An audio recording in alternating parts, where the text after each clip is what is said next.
Baik, Assalamualaikum warahmatullahi wabarakatuh. Halo semuanya, perkenalkan nama saya Andi Sabina Putriasar dengan NIM 04202446. Pada video kali ini kita akan membahas salah satu cabang ilmu hukum yang sangat penting dalam penyelenggaraan pemerintahan, yaitu hukum administrasi negara. Bidang hukum ini mengatur bagaimana pemerintahan menjalankan kewenangan, bagaimana keputusan-keputusan administratif dibuat, serta bagaimana hak-hak masyarakat dilindungi dari tindakan pemerintahan yang sewenang-wenang. Nah, video ini sangat cocok untuk mahasiswa hukum, ASN, ataupun siapa saja yang ingin memahami tentang tata kelola pemerintahan yang baik. Jadi, mari kita mulai. Dan apa sih yang dimaksud dengan hukum administrasi negara? Nah, pengertian hukum administrasi negara yaitu para ahli memberikan definisi yang berbeda-beda, tetapi pada intinya hukum administrasi negara adalah cabang hukum yang mengatur seperti kewenangan pemerintah, cara pemerintahan menjalankan fungsi dan tugasnya, hubungan antara pemerintah dengan warga negara, serta mekanisme perlindungan hukum terhadap tindakan pemerintahan. Nah, ada nih menurut para ahli seperti Matt Groves dan Beli pada tahun 2007, hukum administrasi negara sulit didefinisikan secara tepat karena cakupannya itu sangat luas, mulai dari proses pengambilan keputusan hingga mekanisme keberatan dan peradilan administrasi.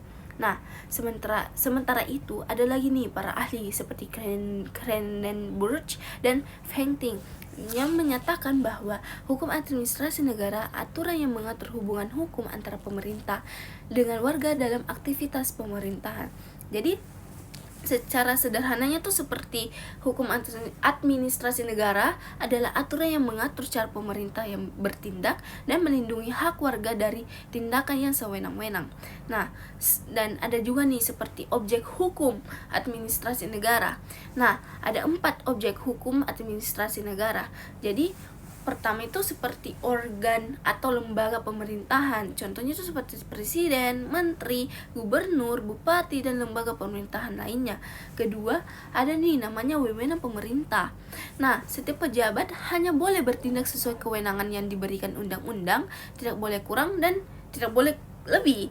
Nah, ketiga, tindakan atau keputusan pejabat. Ini termasuk seperti namanya tuh base checking, surat keputusan, izin, dispensasi, pembatalan, penetapan, dan sebagainya. Keempat, perlindungan hukum bagi warga negara. Misalnya nih, seperti mekanisme keberatan, banding administrasi, hingga gugatan ke PT UN. Nah, ada juga asas-asas hukum administrasi negara. Nah, asas adalah prinsip dasar yang membimbing tindakan pemerintah. Beberapa asas pentingnya tuh seperti asas legalitas. Itu semua tindakan pemerintah harus berdasarkan hukum. Tanpa dasar hukum, tindakan bakal dibatalkan atau tidak sah. Kedua, kecermatan. Nah, ini seperti keputusan harus diambil dengan teliti, data lengkap, dan pertimbangan yang matang. Ketiga, asas kepastian hukum. Jadi warga negara harus memperoleh keputusan yang jelas, tidak diskriminatif, dan dapat diprediksi. Nah, keempat, ada namanya asas profesionalitas dan proporsionalitas. Nah, pemerintah wajib bertindak seperti profesional, terukur, tidak berlebihan, sesuai dengan kebutuhan. Nah, yang kelima itu asas akuntabilitas. Nah, ini seperti setiap tindakan pemerintah harus dipertanggungjawabkan. Ada juga seperti asas keterbukaan atau transparansi. Keputusan harus dapat diakses oleh publik kecuali yang termasuk rahasia negara. Setelah itu ada juga namanya wewenang pemerintahan. Nah, hukum administrasi negara banyak membahas mengenai sumber, jenis, dan batasan wewenang. Nah, pertama ada namanya sumber wewenang, yaitu atribusi, wewenang baru yang diberikan melalui undang-undang, delegasi, pelimpahan wewenang dari pejabat yang lebih tinggi. Ketiga, ada mandat, pelaksanaan tugas oleh pihak lain atas nama pemberi tugas. Nah, ada juga namanya penyalahgunaan wewenang. Peraturan PT UN mengenal istilah détournement de expropriate, penyimpangan tujuan, dan abuse de droit, penyalahgunaan hak.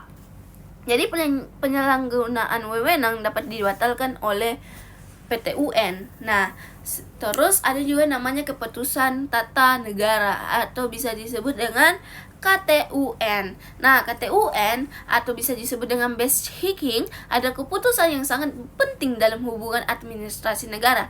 Nah, ciri-cirinya itu seperti bersifat tertulis, dikeluarkan oleh badan atau pejabat pemerintahan berdasarkan peraturan perundang-undangan, bersifat konkret, individual, dan final, menimbulkan akibat hukum bagi seseorang atau badan hukum. Contoh KTUN itu seperti SK pengangkatan atau pemberhentian pegawai, izin usaha, surat keputusan penetapan tanah, pembatalan izin. Nah, KTUN adalah objek utama sengketa dan pengadilan tata usaha negara.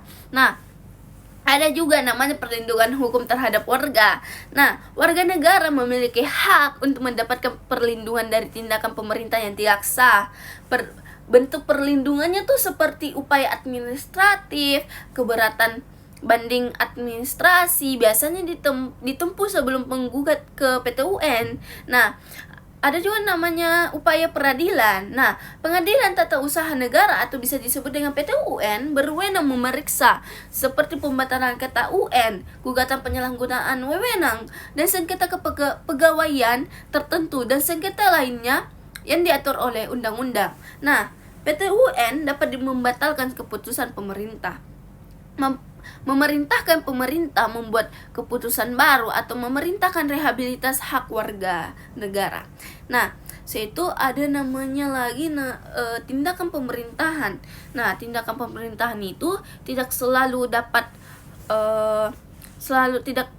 tidak selalu berupa keputusan tertulis. Ada juga kayak tindakan faktual, misalnya penertiban rahasia, penutupan lokasi, dan sebagainya. Nah, ada juga namanya tindakan hukum publik. Nah, peraturan, keputusan, sanksi administrasi, izin, dan lain sebagainya. Dan tindakan hukum perdata, kontrak, sewa, pembelian, barang atau jasa. Hukum administrasi negara mengatur agar tindakan tersebut tidak melanggar hak masyarakat. Nah, itu ada namanya sanksi administratif.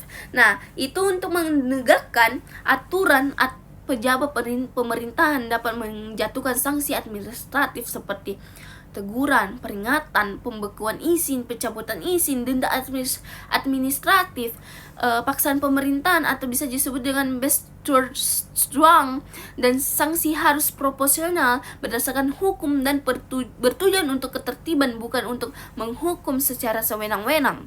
Nah, ada juga namanya tujuan hukum administrasi negara. Nah, ini tuh secara garis besar tujuan hukum administrasi negara itu adalah pertama nih, menjaga agar pemerintah tetap berada dalam koridor hukum supaya kekuasaan tidak disalahgunakan. Kedua, memberikan perlindungan bagi hak-hak masyarakat. Ketiga, mewujudkan pemerintahan yang efektif, efisien, dan akuntabel. Keempat, mengatur hubungan antara negara dan warga negara secara tertib. Nah, sekian pembahasan singkat mengenai hukum administrasi negara. Semoga membantu kalian untuk informatif, runtun, dan mudah dipahami. Sekian dari saya. Wassalamualaikum warahmatullahi wabarakatuh.